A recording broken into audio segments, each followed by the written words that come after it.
Po, Mayor, ano hong update natin doon po sa epekto ng landslide dyan po sa barangay Gilad Surong sa inyong pong lungsod? Yes. Oo, as of this morning, yung last two na nawawala, kasi 10 nga yung missing, 8 na yung na-recover natin nung kahapon. Pero early this morning, na-recover uli natin yung dalawa, last two. So, total of 10 fatalities lahat, 12 survivors. Kaya we're now terminating yung ating search and rescue today. At babalikan na lang namin yung lugar na yun for the clean-up drive.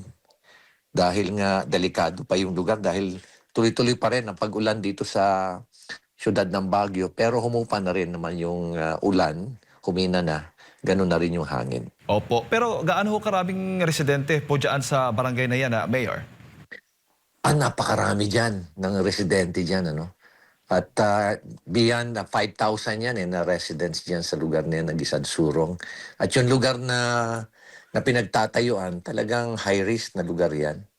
Kaya kung titingnan mo yung pinangyarihan, almost 10 stories at 30 stories na bundok yung bumagsak yung soil at dinisplace niya yung tatlong bahay na ang total occupants doon mga 22 occupants.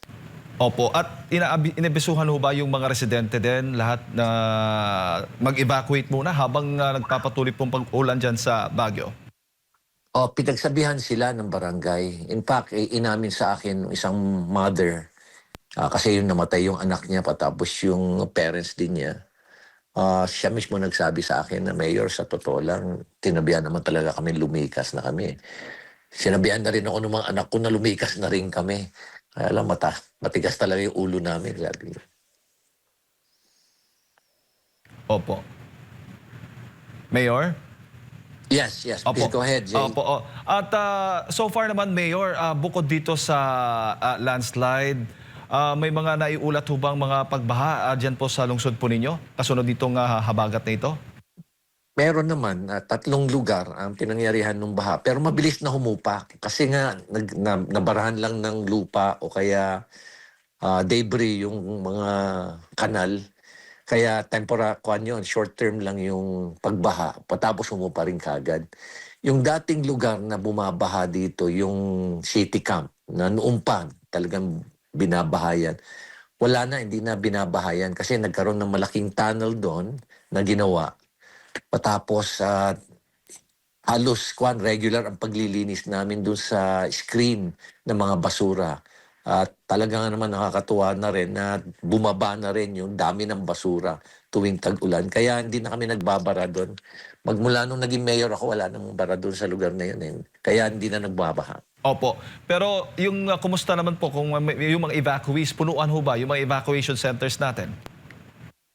Well, we have a total of 121 families na apektado rito. Pero ang nasa evacuation center, mga 40 plus na lang, mga 43 yata na families. At they're well supported at lahat kanilang mga kailangan na resources ibinibigay namin sa City Social Welfare at may nakukuha rin kami tulong sa DSWD. Opo. Bago ko lang ipasa kay partner, Admar, Mayor, may kailangan ho ba kayong, may palawagan din ho ba kayo sa national government tulong para Wala po kayo. sa lugar po ninyo? Wala naman. At talagang tuloy-tuloy naman ang tulong ng iba't ibang mga private sector sa amin. Ganon din yung ating mga ahensya, lalo na yung DSWD. Nagpapasalamat din ako sa DPWH kay Secretary Base, nag-usap nga kami kahapon. At talagang nagpadala kagad din siya ng tulong, lalo-lalo na yung kanilang mga equipment dun sa site nung insidente dun sa Barangay Gisansurong. Opo, Mayor, magandang umaga po. Yung pinangyarihan po ng insidente po, natukoy na po ba yung talagang pinaka-main reason? Ito po bang lugar na ito ay matagal nang nandyan yung banta sa posibilidad na landslide po, Mayor? Yes, high risk talaga yan. Talagang nung 1970s, nagkaroon na rin ng soil erosion dyan sa lugar na yan. Kaya nga, dineclare nga nila na no build-up zone yan noon eh. Kaya lang, napabayaan. Kaya nagtayuan uli ng mga bahay, dekada na silang nandyan. Kaya tiwala na rin sila. Kaya despite the fact na nabigyan sila ng babala na lumikas na, hindi pa rin sila umaalis. Kasi nga, comfort zone na nila yung lugar na yon. Kaya ito ngayong araw na to, makikipag-ugnayan kami sa MGB at pinapunta ko na rin yung City Environmental Officer namin doon kahapon para tiningnan yung paligid ng lugar at nakita naman talaga namin na may mga stress na yung mga soil doon. Kaya meron kami mga nilikas uli na mga in-evacuate na mga residente doon. Opo. Sir, yung papunta po ng Baguio City, wala naman pong kasi alam natin, halos regular na yata yung mga landslide din yung papunta dyan sa Baguio City. May mga naitala ba tayo, lalo na nitong weekend, na grabe yung buhos ng ulan? Tama ka, Admar, ano? Dito sa Baguio, parang kuwan na lang tuwing tag-ulan o tuwing typhoon, talagang normal na sa amin itong erosion. Ito kasi ang dalawang risk namin, erosion at yung felled trees. Yan ang mga hazards namin dito eh. Pero sa pag-akyat din ng Baguio, sarado pa rin ang cannon dahil nga marami pa rin mga rock falls dyan at mga mga soil erosion o landslide na tinatawag. Dito naman sa Marcos Highway, maya-maya meron din landslide pero nakli-clear naman kagad. Kaya pinaka-safest na daan ngayon, Marcos Highway at Nagilian Road. Opo. Kamusta naman po yung natin na influx ng mga turista? Bumaba ba ng husto lalo na nitong panahon ng tag-ulan at may banta po na mga kagaya po na nabanggit ninyo kanina, Mayor? Yes, Admar, tama ka dyan. Talagang bumaba talaga ng husto. Pero nakapagtataka nung weekend, marami pa rin umakyat. At dito nga, kung sila naliligo pa sila sa ulan, nagulat nga ako. Tapos kumukuha pa ng pictures. Kaya punong-puno rin ng biyahe ang Victory Liner at ibang mga bus companies dito last weekend. Siguro gusto lang maranasan yung lamig dito kasi nasa 17 degrees to 21 degrees dito sa syudad ng Baguio. Kaya tuwan-tuwa yung mga tao na umaakyat. Opo. Sa kasalukuyan po ba, balik normal yung ating pong nag-declare ba kayo ng walang pasok or walang trabaho? Nito mga nakalipas din kahapon and ngayong araw ba and sa mga susunod, tuloy-tuloy ba? Mahigit 1 linggo na talagang kinancel ko yung klase rito, including government work. Kahapon, pati government work at pa rin, Monday, Monday, Tuesday, wala pa rin na pasok ang mga government employees except those na involved sa disaster relief operations. Pero ngayon, pinabalik ko na yung mga government work, pinabalik ko na. Itong K-12 and below, hindi pa kasi nga marami pang hindi nakakaakyat ng mga estudyante. Yung mga colleges naman, pinabayaan ko na lang yung mga top management na mag-declare kung mag-o-open ba sila. Kasi may mga enrollment at may mga bagong open na classes dito sa Baguio. Kaya pinapabayaan ko na lang yung top management na mag-decide. Opo. Mayor, si Jade po ulit ito. Meron na may proposed 2027 national budget na.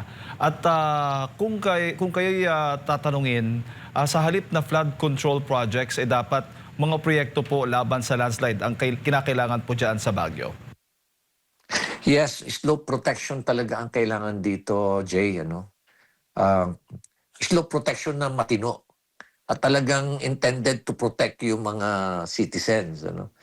Hindi yung para kumita pagkakita ng nangyari kasi rito, pinagkakitaan Hindi naman yung tungkol sa protection yun So, matindi. Kaya makikipag-ugnay, nag-usap kami ni Secretary Vince, aakyat siya in the next 2 weeks dito at makikipag-ugnayan siya sa Regional Development Council. Pag-uusapan namin kung ano yung mga needs namin dito hindi lang sa syudad ng Baguio, kundi sa buong Cordillera.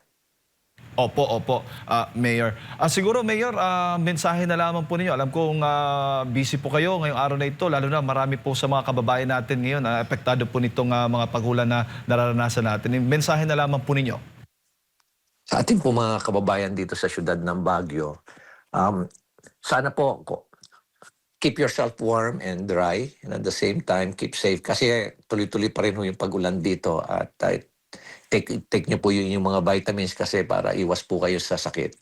Pangalawa, umikot ho kayo sa kapaligiran ng inyong mga residente dahil tingnan nyo, lalo-lalo na yung mga nakatira dyan sa mga slopes at sa mga sinkholes at sa mga lugar na sa tingin nyo delikado. Dahil tingnan nyo yung mga signs ng mga stress sa lupa. At kung may nakita po kayong mga abnormal dyan o unusual na mga observations po ninyo, please feel free to call us Huwag na ho kayo mag-memorize ng hotline numbers. All you have to do is call 911. Maski ano po yung mga telepono nyo, Globe, Smart dito, just call 911. Ganon din ho yung mga puno na nakikita yung malapit na matumba. Itawag nyo lang ho kagad at mabilis ho kaming umaaksyon. Maraming salamat, Jay. Maraming Thank you. salamat, Admar. Thank you, Mayor. Good morning po sa inyo. Mga kababayan, si Mayor Benjamin Magalong ng Baguio City po ang ating nakasama napakinggan na hinggil nga dito sa update dyan sa epekto ng pag-uulan. Dulot nga ng habagat dyan po sa Baguio City, mga kapartners. Nagdulot nga ng landslide.